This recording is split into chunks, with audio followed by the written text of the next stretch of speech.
Почитувани гледачи, добра вечер. Среда е 19 часот и 15 минути. Вие сте со Трета порта, политички интернет магазин кој ви ги носи најинтересните случувања од светот на интернетот. Во оваа емисија ќе зборуваме за повеќе теми, меѓу кои се и реакциите по извештајот на Прибе, кој е подготвен од страна на европски експерти и кои се однесува за настаните по објавените преслушувани разговори од страна на опозицијата. Како што е веќе познато на јавноста, тој извештај изнесува серија тешки критики за власта, за владењето во овој изминат период и наметнува тешки структурални реформи кои треба да се направат во Македонија за целиот систем да почне да функционира онака како што треба. Е сега околу самиот извештај има различни мислења, некои велат дека е добар, некои велат дека е предкритички настроен кон државата, додека други мислат дека овој извештај е потребен, дека доаѓа во вистинско време, но има и они кои мислат дека тој извештај таков како што е требало да биде поднесет доста порано. Еден од оние кои редовно ја обсервираат работата на меѓународната заедница во Македонија е аналитичарот Арсим Зеколи и почнуваме со него. Зеколи пишува: кога Вашингтон ќе го признае својот удел во промоцијата на криминогената машинерија на Мијалков и Муса Џафери?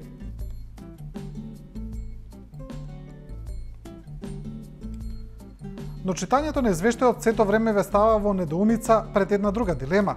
Доколку извештајот на Прибе е напишан од група експерти, тогаш кој ги пишувал сите досегашни европски извештаи, или да бидам подиректен, кога европејците не ја имаат кажувано вистината, додека не препорачуваа низ извештаите или сега низ експертски групировки. Кога нивните извештаи биле политички, а кога реално експертски, досега или одсега. Третата причина за скепса е традиционалната и тврдоглаво вкоренета во секогаш присутното, но никогаш одговореното прашање. Дали ќе доживееме ден кога извештаите и наодите и анамнезите и обдукцијските извештаи на Европската Унија ќе се осврнат и кон сопствената улога на Еврокомисијата во нашиот дебакал, со посебен осврт за миродиите со кои Европска Унија и земите членки и даваа заносен мирис на отровната чорба во која се наоѓаме. Европската Унија допрва треба да смогне сила и чест, начини има безброј, да ја врати довербата во незините визии и идеи, барем на ниво на половична убедливост од онаа која имаше пред 5-6 години, кога како апсолутно четиво со полна доверба. Тоа го пишува Арсим Зеколи под насловот кога Вашингтон ќе го признае својот удел во промоцијата на криминогената машинерија на Мијалков и Муса Џафери. Продолжуваме со уметникот Златко Теодосиевски, кој пишува и на политички теми, овој пат се осврнува и на извештајот на Прибе. Насловот на неговата колумна е "Што ми фали во извештајот на Прибе?"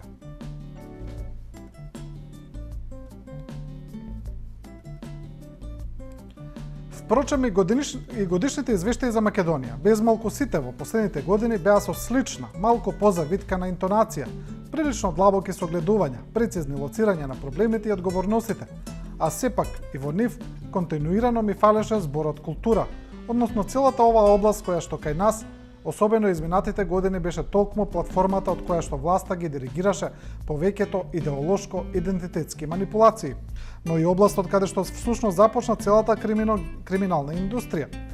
Зашто веќе еднаш напишав, само наречениот проект Скопје 2014 беше вистинскиот почеток на нивниот крај, но таа понатаму пирфидно развивана индустрија на корените на клиентелизмот, кој што пушти пипци низ сите области низ целата држава, тој проект се покажува беше првата Менгелова лабораторија не само за идеолошко-идентитетското перење на мали мозоци, туку за воспоставување на мафијашки систем на нати го дај ми го, на инсталирање на постојани клиенти со учесници во малверзациите и манипулациите со законите, буџетот и народните пари. А спроти извештајот се огласи и словачкиот министар за надворешни работи Мирослав Лајчак, кој кажа дека Македонија е единствена земја во регионот која во последните 10 години назадувала. Еве еден од насловите во медиумите: Македонија единствена земја во која е полошо од пред 10 години, Лајчак. Дискусијата ги покажа ставовите на Европската унија и членките. Некои целосно ја обвинуваа владата, некои велаа да им оставиме на македонците сами да го решат проблемот. Словачка застапува поактивен пристап на Европската унија да навлезе во процесот. Мора да се осигураме дека имаме објективна, непристрасна и независна истрага за случувањата во Куманово и за тајните снимки и да се осигураме дека изборите се транспарентни и слободни. Исто така, после 24 години стагнација во спорот за името, има потреба од нов пристап, бидејќи ова прашање ја блокира Македонија на незиниот трансатлантски и европски интеграцијски пат. Европската унија не може да претендира да биде невин наблюдувач. Македонија е единствената земја во регионот во која е полошо од пред 10 години. Не можеме да се ослободиме од нашата одговорност како Европската унија, меѓутоа наместо да покажуваме со прсти да обвинуваме, навистина треба да ги решиме проблемите. Тоа е став на словачкиот министер Лајчак. А околу извештајот на Прибе има и различни мислења и толкувања, но има и анализи за тоа како известувале медиумите. Една од нив е објавена на порталот Либертас, кој вели дека нивниот заклучок е дека пропагандата на власта по овој извештај се нашла обунило, бидејќи не знаела како да го представи. Се правела обиди да се представи како позитивна на власта, но имало и жестоки критики. Еве го тој текст на Либертас. Насловот е пропагандата во бунило, провладините медиуми и експерти не знаат како да се одбранат од извештајот на Прибе.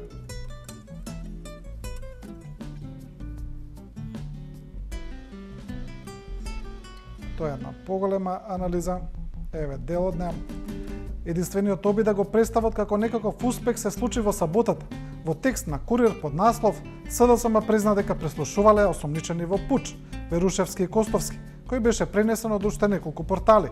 За обидот пишувавме во текст под наслов, куририте тотално забегаа, се обидуваат извештајот на Прибе да го прикажат како успех. Сепак овој текст стоеше и на насловната на Курир само неколку часа, пошто беше тргнат, односно заснет со вести за пораките на Груевски од прославата на 25-тиот роден ден на ВМРО ДПМН. Но ниту Груевски, ниту било кој од владеачката партија не се осмелува да ги негира забелешките и препораките од извештајот. Тоа е дел од анализата на Либертас.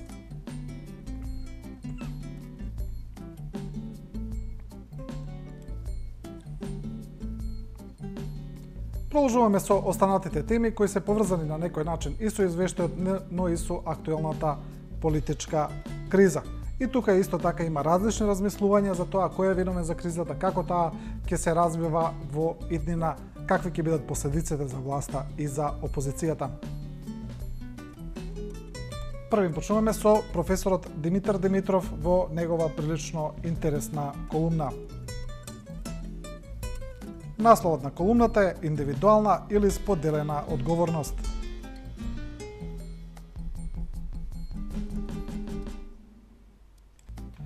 Никој не ја нападна партијата и Македонија. Граѓанството се крена против злоупотребите на власта, против нарушениот уставен поредок, против една престапничка група која функционира како мафија. Обратно, Македонија е загрозена именно од таа престапничка група. Партијата што се идентификува со таа група не е партија и државата што тоа го прави не е држава. И обвинителството не е обвинителство, и судот не е суд, и председателот на Република Македонија не е председател на Република Македонија, и председател на собранието не е председател на собранието. И народните пратеници не се народни пратеници. Тоа е демонстрација на силата и деструкција на европските вредности. Силата на Македонија е во противставувањето на таа сила, во поривот за европски вредности, за воспоставување на уставен поредок, за демократија, слобода и правда, за наука и култура, за правила на игра на денешна и утрешна Европа. Тоа е граѓанско движење во кое се препознаваат боите и аромата на источноевропската пролет, која за жал со западниот Балкан ја замрзнавме во Македонија. Ете, тоа е дел од колумната на професорот Димитров, индивидуална или споделена одговорност. А што уште еден професор, овој пат професорот Мерсел Билјали, пишува за дел од говорот на премиерот Груевски по 25 годишнината од роденденот на неговата партија ВМРО ДПМН. Билјали зборува за оној дел од говорот каде премиерот зборува за мрачни сили кои сакаат да ја уништат неговата партија и Македонија. Билјали сега вели крај на мрачните сили.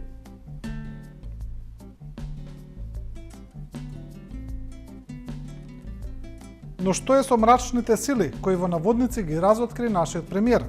Неговото мрачно владење создаде невидена стравопочет кај луѓето, кои дури самодоволно пренесувале трагични жртви, масовно иселување на нивните деца од земјата. Возвраќале со силни овации кога Сатана барал жртва. Жртвувале се, вклучително и судбината на нивните деца. Луѓето со години лажно верувале дека Сатаната е подарежлив од Бога. Дури мислеле дека Сатаната символизира правдина, честнина, вистина, љубов и добробит, а Господ символизира лага, неправда, нечесност и општа лошотија. Всушност, во Господа верувале само предавниците и платениците, кои како такви биле прогласени од мрачните сили на Молох. Ритуалот на владините демони се заснувал на магијата на лажниот национален патриотизам, кој впрочем бил само голем патриотизам кон големите пари. Благо кажано, само со помош на сатанизмот е можно Груевски да се прикаже како демократ.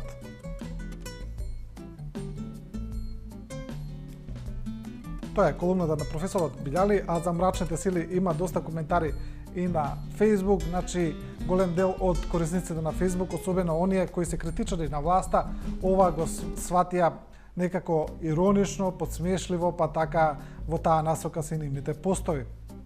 Еве еден од нив, например Билјана Бејкова на својот Facebook профил објави фотографија од лидерот на СДСМ Зоран Заев, на која се гледа и председателот на фондот Отворено општество Владимир Милчин, како седат во кампот пред владата. И постот е: мрачните сили се спремаат за завршниот удар.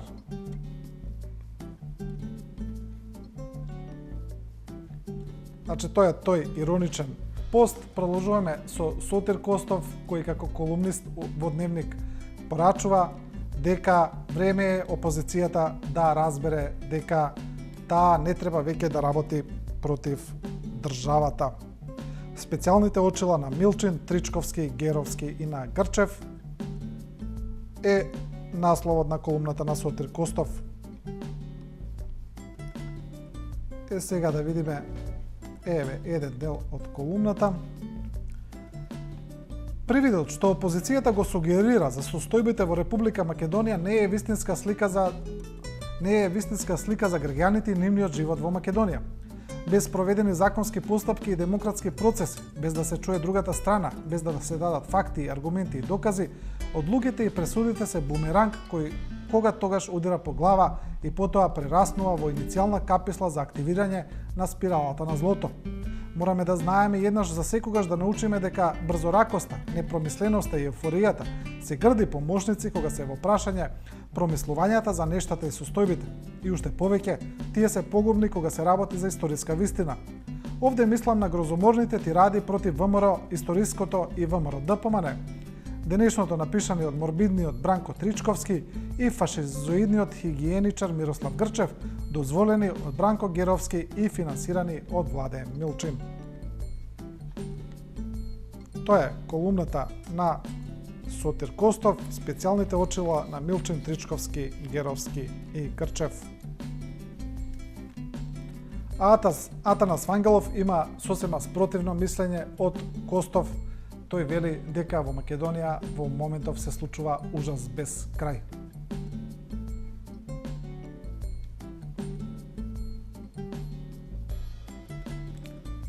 Во околности кога е соголен не до гола кожа, туку до коска, тој негов деспотски режим, не е тешко да се види дека тој стил се сведува на перманентна агресивна пропаганда која зборува за епохални успеси на неговата власт во сите области на животот, зад која меѓутоа се кријат невидени, систематски злоупотреби и криминал од колосални размери.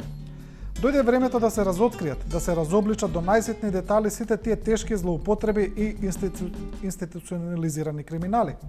Благодарение на серијата разорни бомби на Зоран Заев, дојде конечно времето енергично и спасоносно да се верификува тоа разобличување од една авторитетна Европска комисија, предводена од германецот Райхард Прибе, а во еден извештај од 20 на страници кој преку Фатмир Бесими му беше доставен на Груевски. А тој, што стори тој во тие најнови најнеудобни и ептен страшни околности. Тоа го пишува Атанас Вангелов.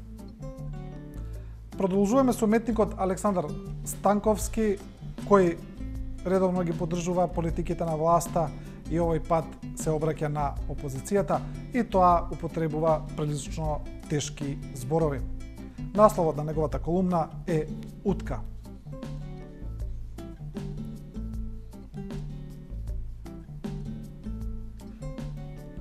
Еве еден дел. Пропадна Стаурскиот обид на една криминогена лидерска структура, што со кодовски средства сакаше да ја дограби власта. Незините жртви се цела една генерација наивни и политички неписмени луѓе, што се занесува со историски романтизам, а всушност одиграа улога на лабораториски глувци во рутинирани геополитички експерименти на странските тајни служби, со задача по секоја цена да се спроведуваат неоколонијалните интереси на големите сили. Тоа е дел од колумната на Александар Станковски Утка. Емисијата ја продолжуваме со теми кои исто така одат во насока на политичката криза. Македонскиот центар за европско образование неодамна спроведе една телефонска анкета која покажа прилично интересни резултати.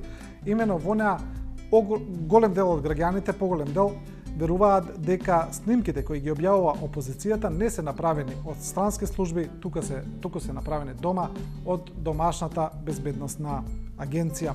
Одиме со реакции за ова. Роберт Милески пишува на Фейсбук. Значи, сепак не сме биле толку наивни и будали ко граѓани, колку што некој не мислел, но мора да постои по некој таков. Без тие 19,3% животот нема да не биде интересен. Повеќе од половина од граѓаните сметаат дека телефонските разговори кои ги објавува опозицијата се автентични, а 19,3% сметаат дека тие се креирани, лепени и монтирани, покажува најновото истражување на Еврометар 2015. Што се однесува до тоа кој прислушувал, околу 41% веруваат дека домашните служби ги снимиле разговорите, а околу 20% дека тие се направени од страна на странски служби. Тоа е постат, ке видиме дел од коментарите. Уште на стартот се беше јасно, само што во Македонија одамна веќе не постои право. Инаку, некој одамна ќе беше во затвор наместо премиер. Еве уште еден интересен коментар. Истражувањето е сечено, лепено и монтирано.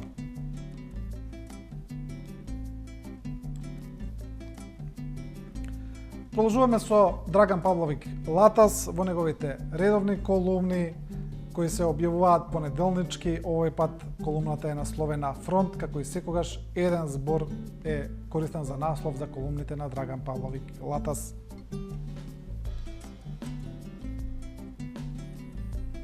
Значи, тој зборува дека во Македонија, во моментов околу Македонија и во Македонија се случува пресметка на геополитичките интереси на големите сили. И еве дел од таа колумна. Случајно или не, во истиот тој февруари почна и акцијата за државен преврат која активира СДСМ со русоидите и нивните партнери, некогашните отпораши, а сега за фабрика за државни удари од Белград Канвас. Се случи светска премиера, за прв пат естрадна објава на туги приватни телефонски разговори, преслушувани надвор од државна контрола, снимени за потреби на опозицијска партија, платени и легализирани, иако се работи за ноторен криминал. За прв пат во светот се примени оваа мерка за политички цели и партиски потреби. Секако, само ако се погледне сложноста од технички и организацијски план ке се види, ниту е ова локална македонска појава и изработка, ниту служи само за локални цели, туку е процес кој треба да даде порака на многумина други што да очекуваат во иднина. Ете, тоа е дел од колумната на Драган Павловик Латас, кој за разлика од повеќето граѓани кои го покажува истражувањето на МЦМС, верува дека снимките кои ги објавува опозицијата дека се направени сепак од странски служби.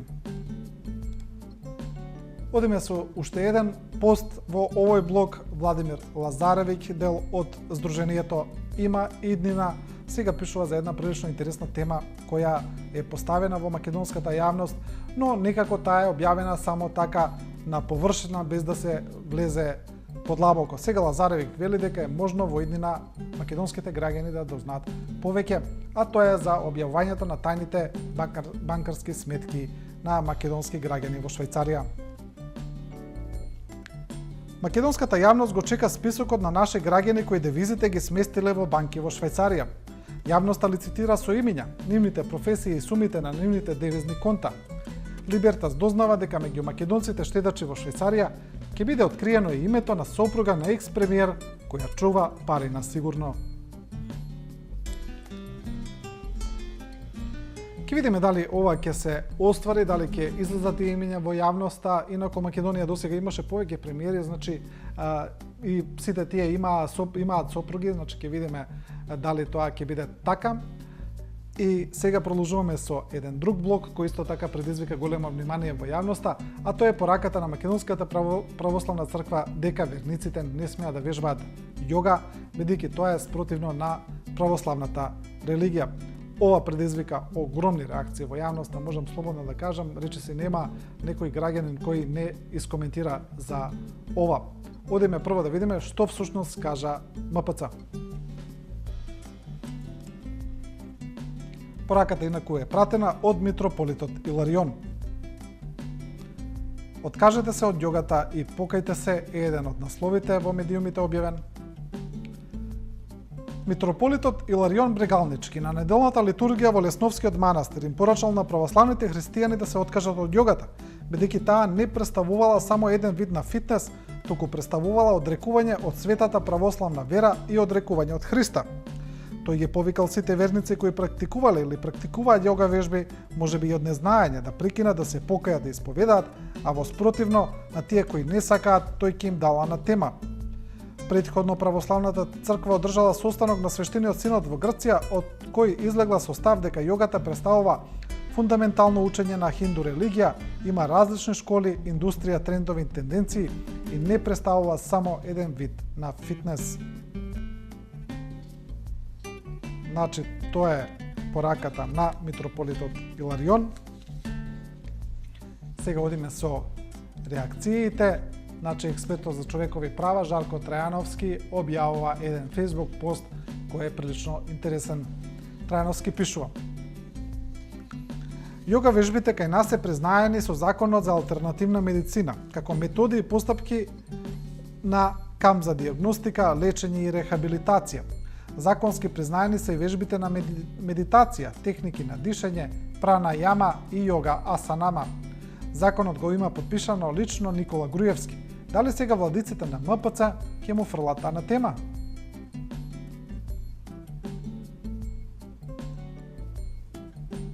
Тоа е постот на Трајановски, а се објавија и написи, постари написи од медиуми во кои се покажува дека и во владата се вежбало јога.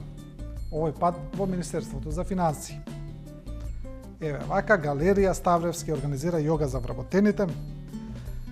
Министерството за финансии, погледот на големите светски компании, се грижи за здравјето и физичката кондиција на вработените. Од неодамна во Министерството се реализира проект наречен Руча и учи, во рамки на кои се организираат работилници, предавања и спортски активности.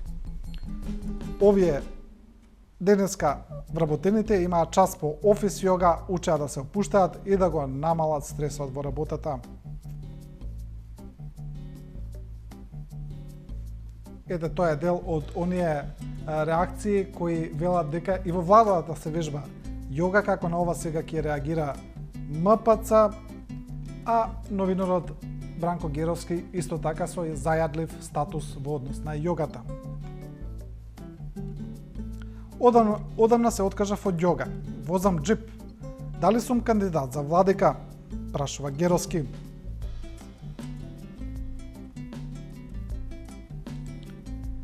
И емисијата ќе ја завршиме со Facebook ставот на Александар Русјаков, уметник кој исто така зборува за оваа забрана на јогата од страна на Македонската православна црква. Русјаков пишува: Како ништожен и грешен, Знаејќи дека не ја заслужувам Божјата љубов, што нема да престанам да ја барам, ќе продолжам да сметам дека јога, кунг-фу, тајчи не се зло и не го прават светот полошо место за живење. Напротив, убеден сум дека опасностите што не демнат не се во храмовите, вежбалниците, театрите, туку во нашите изгубени души испразнети од љубов срца. А како одраз на тоа денес сме закрвени, поделени, замразени, па затоа толку лесно суетето на политиката, фанатизмот и корпорациите ни загосподарија со умовите за да безумни еден ден исчезнеме идентитетски обезличени. И додека ние обсесивно се делиме на ВМРО-вци и СДСМ-овци, демократски и шутрачки народ, про и анти јога, ѓаволот се доаѓа по своето. Од ние нашето очигледно не го заслужуваме. Забораваме дека човечноста доаѓа со љуби го ближниот свој, а на кај Бога одиме само со љуби го непријателот свој. Ете така јас мислам, пишува Русјаков. Почитувани, оваа трета порта така ја завршуваме со една поведра тема, тоа е темата за јогата, која јас верувам дека се уште ќе продолжи да се развива во јавноста, можеби МПЦ ќе се произнеси повторно, ќе го појасни својот став за ова, па македонските граѓани, оние кои се верници, кои сериозно го сваќаат тоа, ќе можат да видат што понатаму. Почитувани, трета порта гледајте секоја среда во 19 часот и 15 минути и не го заборавајте слоганот на нашата емисија, тоа е дека ние не ви кажуваме како да размислувате, туку ви ја прикажуваме големата слика. До тогаш останете со програмата на 24 вести.